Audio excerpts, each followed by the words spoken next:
Hello guys, namaste and welcome to my channel. It's me Garima Chhetri. So guys, finally मेरो video पनि आयो. सबैजनाको टिकटकमा video देखिरहेको थिएँ. मेरो पालो कहिले आउला भनेर कुरिरहेको थिएँ र त्यो दिन पनि आयो. So guys, finally I got my TRC after 2 years. हेर्न सक्नुहुन्छ. सो बायोमेट्री अक्टोबर 1 मा महात्मा गान्धीमा गरेको थियो. मेरो फर्स्ट बायोमेट्री चाहिँ सेप्टेम्बरको 10 तारिक थियो सेतुबलमा. त्यो सेतुबलको क्यान्सल भएर अनि अक्टोबरको 1 गते महात्मा गान्धीमा परेको थियो.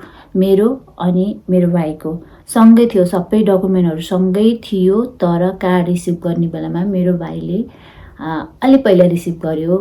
उसले चाहिँ फेब्रुअरी 17 मा कार्ड रिसिभ गर्यो भने मैले मार्चको 7 गते. सो गाइज हिजो चाहिँ भिडियो बनाउनु पाएन, त्यसैले चाहिँ आज भिडियो बनाएको. मैले चाहिँ मार्चको 7 गते कार्ड रिसिभ गरेको. अनि हाम्रो फाइल लक कहिले भएको भन्नुहुन्छ भने फाइल लक चाहिँ 2023 जनवरी 9 मेरो अनि मेरो भाइको सँगै भएको थियो. सो फाइल लक गरेको 2 वर्षमा चाहिँ कार्ड रिसिभ गरेको छौँ दुवैजनाले. अनि हामी दुवैजनालाई धेरै धेरै बधाई छ, आफैलाई के बधाई छ. अनि जसले कार्ड रिसिभ गर्नुभएको छ उहाँहरूलाई बिग कङ्ग्रेचुलेसन भन्दै, अब जसको कार्ड आएको छैन नि उहाँहरूलाई पनि धैर्य गर्नुहोस्. आउँछ, सबैजनाको कार्ड आइरहेछ, हजुरहरूको पनि आउँछ. र अर्को कुरा चाहिँ हाम्रो फेरि बिचमा जनवरी 17 मा फाल्ता पनि आएको थियो. फाल्तामा चाहिँ पिसिसी अनि सेन्जन इन्फर्मेसन सिस्टम. सेन्जन इन्फर्मेसन सिस्टममा चाहिँ के थियो भने हाम्रो एब्सेन्स अफ सेन्जन इन्फर्मेसन सिस्टम भनेर लेखेको थियो.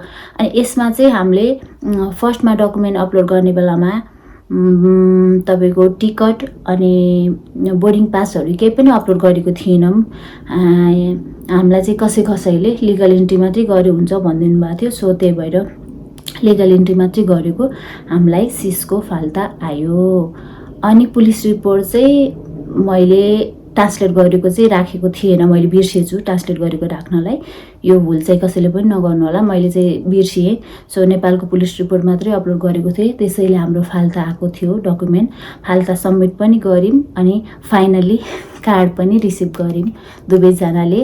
जे होस्, आजको दिन चाहिँ एकदमै खुसीको दिन हो मेरो लागि है.